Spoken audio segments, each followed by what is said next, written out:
gotta get out to the people, gonna get out regardless of what. I don't care if I gotta speak 10 videos over and over again. But anyway, like I said, But I come against that. I come against that spirit of deception that got this whole world to see, these spirits of illusion that got people seeing what they want people to see. I come against that. Like I said, to really know if you a chosen one, you gonna go through some spiritual things, baby. You gonna go through depression. You gonna go through weight gain. You gonna go through losing weight. You gonna go through sleepless nights. You gonna go through people putting spiritual witchcraft on you, black magic. You gonna have people praying on your downfall. When you a real chosen one, baby, you gonna have people trying to interfere with your finances, messing with your work ethic, messing with your work systems. Listen, let me tell you something. I've been going through some stuff. I was crying about it the other day.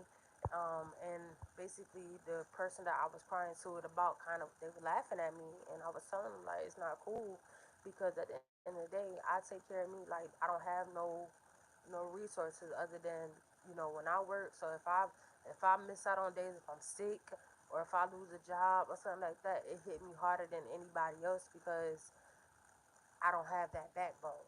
So, but I had to tell that person though. I said at the end of the day, what do people get out of trying to stop a person and mess with their finances or whatever? And at the end of the day, God gonna provide for me. And I had to tell them just like that, period, on the job. Because at the end of the day, it's nothing but people trying to control your finances. If you can't work and do your job, then that's you missing out on money. But at the end of the day, God sees everything that goes on.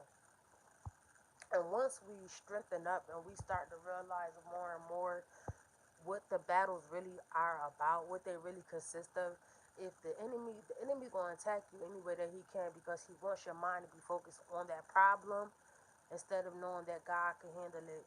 Like I said, the enemy, his job is to make you be sad, depressed, worried, anxious about things of this world. And long as you can keep your mind on that instead of just giving God praise and just knowing that God got you in all situations, he's winning. He got your mind where he wanted. But I had to channel myself back to like just knowing that, man, God got this. I prayed against the situation and I had to leave it alone.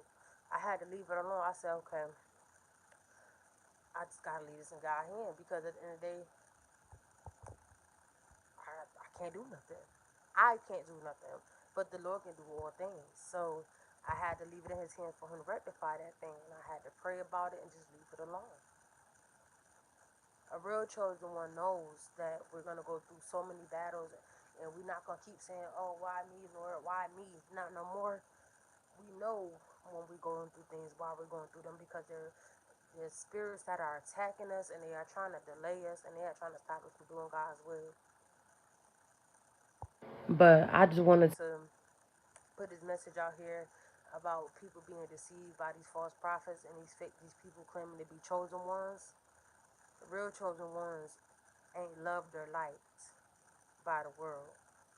The real chosen ones have many enemies. People that never even know them. They don't. You can walk in a room and you don't even know the people, but you can feel they spirit that they don't like you. You can talk to talk to somebody somebody over over. the phone. You can feel their spirit and you know they don't like you. Real chosen ones know what I'm talking about. When you talk about them fake chosen ones who spitting good messages just to get you to sow a seed into their channel onto their bank account. So when you talking about them, God sold all His seeds in my bank account. I don't look to nobody to extort them because I don't share the word for money purposes. I share the word for spiritual purposes. That's the difference between a real chosen one and a false prophet. But I just wanted to get So his message. message to y'all, anybody out there that's being deceived and watching these false prophets and these false chosen ones, Go ahead and clean yourself up and start looking into God to things. Sometimes we feel like we can't hear from God, but sometimes we don't sit in silence enough, or we surround ourselves with people, places, and things that stop us from hearing from God. But I love all y'all, and I hope that this message reached everybody it needs to reach. God bless.